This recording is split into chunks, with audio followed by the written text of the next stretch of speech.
तारीफ करो जोर से।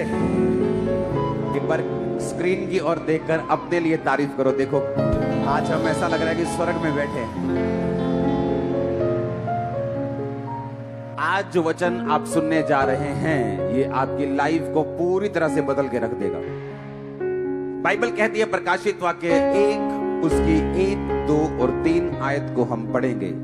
यीशु मसीह का प्रकाशित वाक्य जो उसे परमेश्वर ने इसलिए दिया कि वह अपने दासों को वो बातें जिनका शीघ्र होना अवश्य है दिखाए, और उसने अपने स्वर्गदूतों को भेजकर उसके द्वारा अपने दास यूहन्ना को बताया, जिसने परमेश्वर के वचन और यीशु मसीह की गवाही अर्थात जो कुछ उसने देखा था उसकी गवाही दी। धन्य है वो जो इस भविष्यवाणी के वचन को पढ़ता है और जो सुनता है और जो इसमें लिखी हुई बातों को मानता है, क्योंकि समय निकट है। प्रकाशित वाक्य एक ऐसी पुस्तक है बाइबल की। अपने हाथों को उठाओ खुदाबंद, अपने आप को हम तेरे हाथ में सौंपते हैं। आज तेरा रूह खुदाबंद बात करे, आज तेरा रूह मुझसे बात करे खुदाबंद। इन लोगों के हृदय को छिदे, ये बदल जाए खुदाबंद, तुझ में चलें और भागें और दौड़ें और सेम न रहें इन जीसस नेम। आज बाइबल कहती जो कोई भी इस वचन को सुनेगा वो ब्लेस होगा। सिर्फ सुनने से ही वो जो पढ़ेगा यानी मैं, वो ब्लेस होगा। यानी आप जो ब्लेस होंगे, आप ऑलरेडी ब्लेस हैं इस प्रेजेंस में आके यीशु मसीह के नाम में। प्रकाशित वाक्य बाइबल की एक लौती ऐसी पुस्तक है जिसने ये लिखा है कि अगर तुम सिर्फ इसे सुन ही लोगे या सिर्फ इसे पढ़ ही लोगे तो भी तुम ब्लेस हो जाओगे, तो भी तुम आशीषित हो जाओगे। आमीन। जब आप इस पुस्तक को पढ़ रहे हैं, मैं इसको पढ़ रहा हूं, आप इसे सुन रहे हैं, मैं भी इसे सुन रहा हूं, हम आज आशीषित हो चुके हैं यीशु मसीह के सामर्थी नाम में। आज जो पुस्तक, आज जो वचन प्रकाशित वाक्य के बीच से मैं आपको पढ़ने के लिए जा रहा हूं, उसका रीजन मैं आपको बताना चाहता हूं। परमेश्वर ये चाहता है, आप व्हाइट कपड़ों में इसलिए हैं, कुछ लोगों ने डालियां पकड़ी हुई हैं। जो वचन मैंने पढ़ा था पिछले मीटिंग को कि बहुत सी एक व्हाइट लोगों की, व्हाइट कपड़े डाले हुओं की भीड़ जो हाथ में खजूर की डालियां लिए हुए स्वर्ग में, जिनकी कोई गिनती नहीं। व्हाइट कपड़ों का मतलब वो लोग जो जीत चुके हैं। व्हाइट कपड़ों का मतलब वो लोग जो पवित्रताई में रहकर, पाप पर फतह पाकर, कलेश के ऊपर फतह पाकर, जो डरे नहीं, जो घबराए नहीं, किसी के डराने से डरे नहीं और परमेश्वर में खड़े रहे। बाइबल कहती है वो सब लोग स्वर्ग में जीत कर व्हाइट वस्त्र डालकर यानी पवित्रताई के वस्त्र डालकर परमेश्वर के सामने खड़े होंगे। आज जब एक दूसरे को आप व्हाइट कपड़ों में, मुझे व्हाइट कपड़ों में आप देख रहे हैं, ये एक निशानी है कि ये तो थोड़ी सी भीड़ है।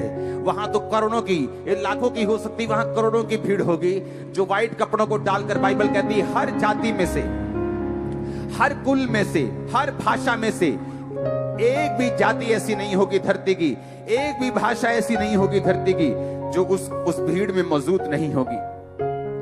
कि परमेश्वर जो है वो क्या चाहता है, आपने अपनी स्पिरिट को, अपनी सोल को, अपनी आत्मा को इस संसार के चक्करों से, पापों से क्यों बचाकर रखना है। बाइबल कहती है अब्राहम जो इस धरती का सबसे आशीषित इंसान था, बाइबल कहती है राजा भी उससे डरते थे, सरकारें भी उससे भय खाती थी, उसकी ब्लेसिंग सरकारों से भी ज्यादा थी। बाइबल कहती है वो राजा जो बड़े बड़े राजाओं को मारकर लूत को भी ले गए, उन बड़े बड़े राजाओं को अकेले अब्राहम और उसके लोगों ने मार दिया था।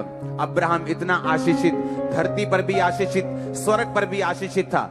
बाइबल कहती परमेश्वर ने उससे वायदा किया था कि मैं तुझे एक संतान दूंगा, तुझे एक वंश दूंगा। 75 साल की उम्र में उससे वायदा किया था। और अब्राहम जब 99 साल का हो गया, 99 का हो गया, तब भी उसके पास बेटा नहीं था। लेकिन वचन बताता है कि वो एक ऐसे स्वर्गीय यरूशलेम की बाट जोहता था, वो ऐसे नगर की बाट जोहता था जिसका बनाने वाला और रचने वाला परमेश्वर है। यानी उसका ध्यान जो था वो स्वर्गीय हो गया था।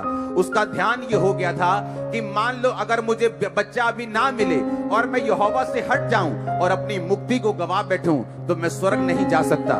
मैं स्वर्ग जाना चाहता हूं चाहे मुझे संसार की आशीष मिले या ना मिले, चाहे खुदा का वायदा पूरा हो या ना हो, वो चंगा करे या ना करे, ब्लेस करे ना करे, लेकिन मैं अपनी साल्वेशन, अपनी मुक्ति को नहीं गवाऊंगा। और बाइबल कहती जब ये बात परमेश्वर ने अब्राहम के अंदर देखी कि अब्राहम किसी भी कीमत के ऊपर अपनी मुक्ति को खत्म नहीं करना चाहता, किसी भी कीमत के ऊपर यहोवा को त्यागना नहीं चाहता, कोई भी आशीष मिले या ना मिले वो परमेश्वर से दूर नहीं हटना चाहता, इसलिए बाइबल कहती है परमेश्वर ने उसको वंश भी दिया। और बाइबल कहती है तारों के समान उसको बच्चे दिए, रेत के किड़कों के समान उसको बच्चे दिए, उसको वो सब कुछ दिया फिर वो चाहता था। बाइबल कहती है जो अपना सब कुछ त्याग कर परमेश्वर के पीछे हो गए हैं, धरती पर एक भी वस्तु ऐसी नहीं होगी जो परमेश्वर आपको नहीं देगा, एक भी ब्लेसिंग ऐसी नहीं होगी जो परमेश्वर आपको नहीं देगा। लेकिन बात यह है हमारा ध्यान ब्लेसिंग की ओर नहीं होना चाहिए, हमारा ध्यान जो है वो स्वर्गीय यरूशलेम की ओर, वो स्वर्ग की ओर, वो मुक्ति की ओर होना चाहिए, ताकि परमेश्वर वो सारे कामों को हमारी जिंदगी में पूरा कर सके जो परमेश्वर चाहता है। आमीन। परमेश्वर ने ये रूल बनाया है, ये एक नियम है कि जब एक इंसान धरती के ऊपर पूरी तरह से आत्मिक हो जाएगा, संसार की हर एक वस्तु, हर एक आशीष वो राजाओं के पास हो ना हो, वो तुम लोगों के पास और तुम्हारे परिवारों के पास होगी। आमीन। ऊंचा ये ब्लेसिंग तुम्हारी है चर्च। Hallelujah, hallelujah. जो वचन आज परमेश्वर आपको देना चाहता है उस वचन को मैं पढ़ूंगा, प्रकाशित वाक्य 2 उसकी 1 से 7 आयत। उसमें परमेश्वर ने यूहन्ना को कहा इफसुस की कलीसिया के दूत को ये लिख। आप जानते यूहन्ना कौन था? यूहन्ना सबसे लेट, सबसे बाद में मरने वाला प्रेरित था। वो इतना बूढ़ा हो गया था, उसको तेल में, कड़ाही में, उबले हुए तेल में डाल देते थे, वो मरता नहीं था, वो मरता नहीं था। उसको कितनी बार मारा गया, वो मरा नहीं। और बाद में उसको जैसे काले पानी की सजा देते किसी को, एक टापू पर छोड़ दिया गया, पतमुस नामक टापू पर उसको छोड़ दिया गया।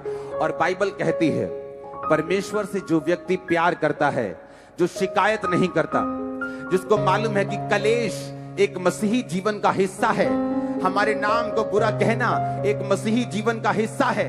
जिस तरह यूहन्ना बपतिस्मा देने वाला और ये यूहन्ना प्रकाशित वाक्य, ये अलग अलग लोग हैं। ये वो यूहन्ना था जो परमेश्वर का चेला था, जो परमेश्वर के साथ रहता था, परमेश्वर से प्यार करता था। और बाइबल कहती है ये क्रूसिफिकेशन के टाइम पर भी परमेश्वर के नजदीक खड़ा था। इसी को परमेश्वर ने अपनी माता को दे दिया था, कहा था कि ये आज से तेरी माँ है, और माँ को बोला था आज से ये तेरा बेटा है। अब ये वही यूहन्ना, इमेजिन करो, एक साइलेंट टाइम में जी रहा था, जहां इसको टापू पर छोड़ दिया गया था, जहां इसको लगता है कि मेरी जिंदगी के जो थोड़े से साल रहते हैं वो इसी तरह से खत्म हो जाएंगे। लेकिन बाइबल कहती है जब आप परमेश्वर के साथ वफादार रहते हैं, वो एक ऐसा झटका मारता है, वो एक ऐसा ब्रेक थ्रू देता है, वो एक ऐसी ब्लेसिंग देता है जो युगानुयुग छाई रहती है आप पर, आपके परिवार और वंशों के ऊपर। अब यहां पर क्या हुआ? यहां पर बाइबल कहती है यूहन्ना के ऊपर क्या हुआ? यूहन्ना को परमेश्वर ने एक दर्शन दिया, उसे अपना आप दिखाया, उसे प्रकाशित वाक्य दिया, और उसी यूहन्ना को कहा इफसुस की कलीसिया के दूत को ये लिख, जो 7 तारे अपने दाहिने हाथ में लिए हुए है और सोने की 7 दीवटों के बीच में फिरता है। वह ये कहता है कि मैं तेरे काम, तेरे परिश्रम, तेरे धीरज को जानता हूं, ये भी कि तू बुरे लोगों को देख नहीं सकता, और जो अपने आप को प्रेरित कहते और है नहीं, उन्हें तूने परख कर झूठा पाया है। ऐसे लोग जिनको प्रेरिताई से कोई मतलब नहीं, जिनको मेहनत करने से कोई मतलब नहीं, जो देखते हैं अच्छा उसकी कलीसिया ज्यादा है, पता नहीं प्रेरित नाम लगाकर हो गई होगी, मुझे भी यही नाम रखना है, लेकिन उनके अंदर ऐसा कुछ भी नहीं। उसने कहा तू धीरज धरता है और मेरे नाम के लिए दुख उठाते थका नहीं, परंतु मुझे तेरे विरुद्ध ये कहना है कि तूने अपना पहला सा प्रेम छोड़ दिया है। इसलिए स्मरण कर तू कहां से गिरा है, मन फिरा और पहले के समान काम कर। यदि तू मन ना फिराएगा तो मैं तेरे पास आकर तेरी दीवट को जो उसके स्थान पर से हटा दूंगा। हाँ, तुझ में ये बात तो है कि तू निकीलियों के काम से घृणा करता है, जिससे मैं भी घृणा करता हूं। जिसके कान हो वो सुन ले, आत्मा कलीसियाओं से क्या कहता है। जो जय पाएगा मैं उसे जीवन के पेड़ में से जो परमेश्वर के स्वर्गलोक में है फल खाने को दूंगा। पूरी कलीसिया ऊंची आवाज में तारीफ करते हुए आमीन बोले ऊंची आवाज में। ये परमेश्वर ने किसको कहा है? दूत को। अगर आप दूत को यूनानी भाषा में पढ़े तो दूत का मतलब है एग्लोस, यानी एक मैसेंजर, एक पास्टर को भी एक दूत कहा गया है कलीसिया में। ये पत्री पास्टर्स के लिए है, ये पत्री उन लोगों के लिए है जो सेवा में हैं, ये पत्री उन लोगों के लिए है जो परमेश्वर के नाम के लिए खड़े हैं या खड़े होना चाहते हैं। अब आपने ध्यान से इसको सुनना है।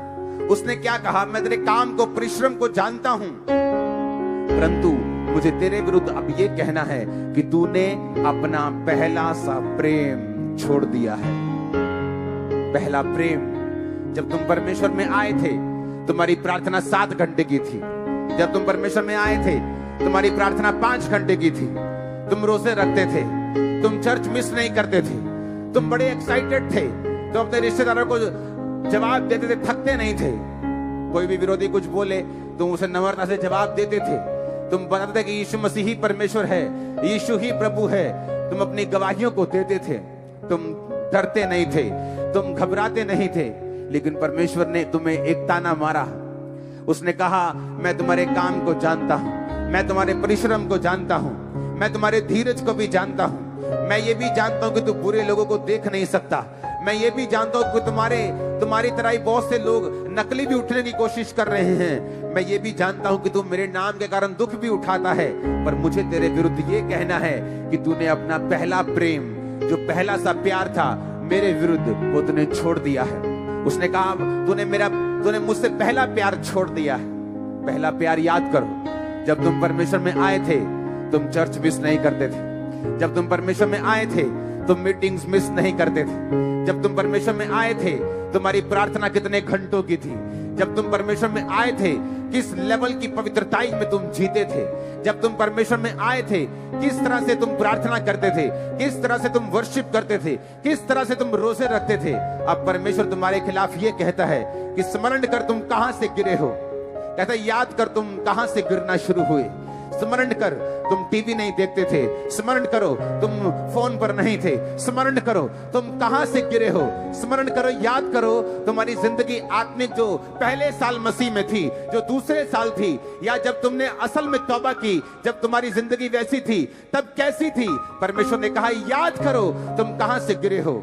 शैतान ये चाहता है अंत के दिनों में कि तुम्हारी दीवट, यानी तुम्हें दी हुई रोशनी, तुम्हें दी हुई ब्लेसिंग, तुम्हें दिया हुआ रुतबा, तुम्हें दी हुई कुर्सी, तुम्हारी दी हुई ब्लेसिंग, परमेश्वर की दी हुई ग्रेस, परमेश्वर की दी हुई ताकत, उसका दिया हुआ अनुग्रह जो तुम्हारे सिर के ऊपर है, परमेश्वर कहता है, शैतान चाहता है कि ये हट जाए। इसलिए वो चाहता है कि तुम पाप करो, इसलिए वो चाहता है तुम पहला सा प्रेम छोड़ दो। परमेश्वर ने कहा ध्यान करो, मन फिराओ, देखो तुम कहां से गिरे हो, कहीं ऐसा ना हो कि मैं तुम्हारी दीवट को उस स्थान से हटा दूं। परमेश्वर ने कहा जो जय पाएगा मैं उसे स्वर्ग में उस जीवन के वृक्ष में से फल खाने को दूंगा जो स्वर्ग लोक में है। जो जय पाएगा मैं उसे श्वेत पत्थर दूंगा। जो जय पाएगा मैं उसे खंबा बनाऊंगा परमेश्वर के भवन का। जो जय पाएगा मैं उसे व्हाइट वस्त्र पहनाऊंगा। जो जय पाएगा वो स्वर्ग में रहेगा। जो जय पाएगा, परमेश्वर ने कहा आप लोग आज से जय पाने वाले हैं। Subscribe now and press the bell icon. Never miss an update.